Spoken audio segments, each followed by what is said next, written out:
our robot featured is the gear shifters.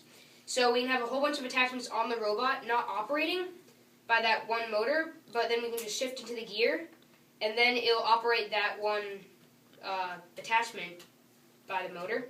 And this is basically how it works. So this would be the motor. David, turn it around. No. Well, see, this is the motor turning, and so you shift it, and then it would be turning that side. Then you shift it into this side, and it would be turning that side. Shift it into the middle, then it wouldn't be turning anything. That's basically how it works. And we got 2 on each side, so we have 4 different gears we can shift into from the one motor. And what are all the parts? What are they made? What's the robot made out of? The robot is made out of Lego Technic pieces. Quite a few actually. Yeah, like beams, pegs, and rods. Mostly. I mean, of course, there are the wires and the. About how many Lego individual pieces or parts are in that? We have no idea because it's like the most compact thing ever. We've been adding and taking away like 1,500. I don't know, a lot. Let's talk about what you were going to talk about. So we have 3 light sensors, which seems like more than you and the color sensors. Sorry, which seems like more than you would need. But actually, we need 2 to detect a line. We use the 2 outside ones to detect a line, so we can kind of square up to a line. So we know exactly where it is compared to the robot. We use 2 to line follow at once, to 2 sensor line follow. And then we use 1 to 1 sensor line follow. And why do you use 2? Why don't you just always use 1 sensor? Because 2 sensor line follow is more reliable and accurate, and it can stay on the line for longer periods of time without getting off. I was going to say about an attachment that we were using to do the bowling challenge over in the corner.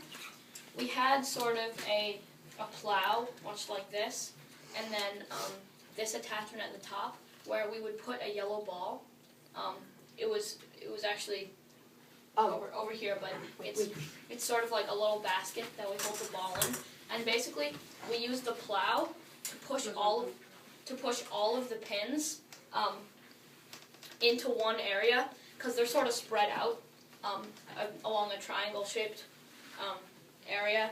But we use a plow to push them into a small space and then drop the ball on them so they all get knocked over. That was one of our attachments.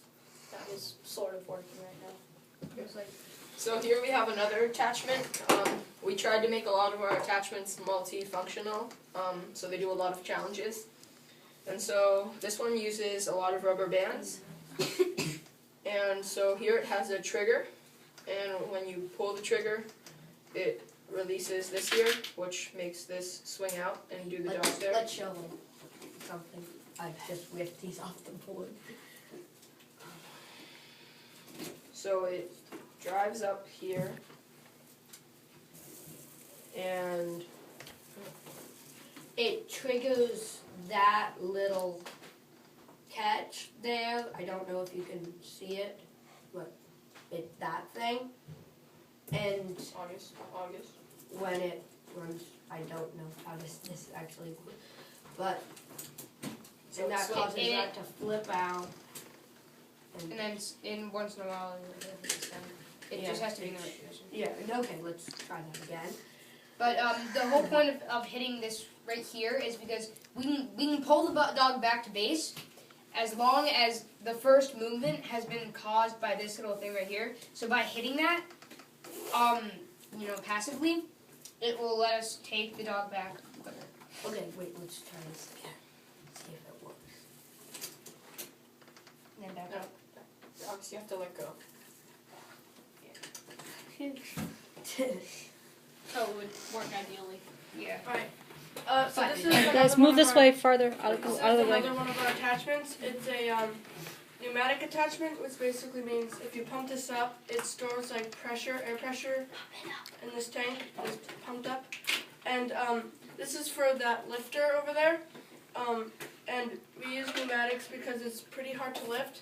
And this thing here, when it comes up to that, it lifts this, which is this bar. And yeah, that's pretty much it. And it's a passive attachment, which means that we drive it there and then we just leave it. We don't like attach it to the robot. It doesn't have a mode.